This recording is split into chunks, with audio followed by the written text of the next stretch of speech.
രാത്രി കാലത്ത് ഒറ്റയ്ക്ക് പോയിട്ട് നമ്മൾ ഇത്രയും പ്രേതം ഉണ്ടായത് അങ്ങനെയാണ്. ഈ ചൂറ്റുകയറ്റയായിട്ട് അവിടോട്ട് പോകുമ്പോഴത്തേന് വഴി നീളെ പ്രേതത്തിനെ കണ്ടുപോകാതിരിക്കാൻ പറ്റത്തേ ഇല്ല. അതേപോലെ തന്നെയാണ് ഒരുത്തിന് ഭയം ഉണ്ടാകാൻ ഒറ്റയ്ക്കായി പോയി കഴിഞ്ഞാൽ ഭയം ഉണ്ടായിപ്പോവും. പേടിച്ചിട്ട് ജീവിക്കുന്ന ഒരു ജീവിയായിട്ട് നമ്മൾ മാറുകയും ഒരുത്തിന് മാനസികമായ ഡിപ്രഷൻ വരാൻ വേറെ ഒന്നും വേണ്ട. വീട്ടിലുള്ള ഒരു ഉത്സവത്തിന് പോയി ഒറ്റയ്ക്കായി പോയി കഴിഞ്ഞാൽ ഭയങ്കര പ്രശ്നമായി പോകും.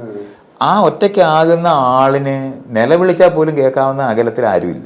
അയാൾക്ക് ഡിപ്രഷൻ ബാധിച്ച് ഹാർട്ട് അറ്റാക്ക് വന്ന് ഈ മാടനടിച്ച് കത്തെന്ന് പറയുന്ന ഇതെല്ലാം ഇങ്ങനെ ഹാർട്ട് അറ്റാക്കൊക്കെ വന്ന് ചാകുന്ന മനുഷ്യരാണ്.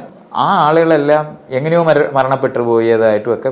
അപ്പം ഭയമുണ്ടാകുന്നതും വിഷമം ഉണ്ടായാൽ ഒരാളോട് പറയാനായിട്ട് തൊട്ടടുത്ത വേലിക്കൽ, ഇന്ന് നമ്മൾ വേലിക്കൽ നിന്ന് സംസാരിക്കുന്നു എന്ന് പറയുന്ന വേലിക്ക് പോലും അപ്പുറത്തെ ആൾ വേണ്ടേ.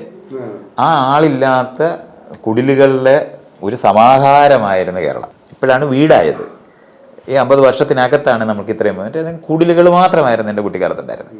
അവിടെ എവിടെയും പണക്കാരായവർക്ക് കുറച്ച് മനയുണ്ടാവും, മന തടി കൊണ്ടുണ്ടാക്കിയിരിക്കുന്നത്. അല്ലാത്ത വീടുകളിൽ തീരെ ഈ സാധാരണക്കാർ നമ്മൾ പറയുന്നവർക്ക് ആർക്കും വീടില്ല. എല്ലാം ഒറ്റപ്പെട്ട കുടിലുകളായിരുന്നു. ആ ഒറ്റപ്പെട്ട കുടിലിനകത്ത് ഒരുത്തിന് മാനസികമായിട്ടുള്ള വിഭ്രാന്തിയോ വിഷമോ ഉണ്ടായിക്കഴിഞ്ഞാൽ പരിഹരിക്കാനും കാര്യം പറയാനൊന്നും ആരുമില്ലായിരുന്നു. മാത്രമല്ല, ഒരാൾ മരിച്ചു പോയി കഴിഞ്ഞാൽ ആ വീട്ടിൽ ചെന്നാൽ മാത്രമേ അറിയുള്ളൂ.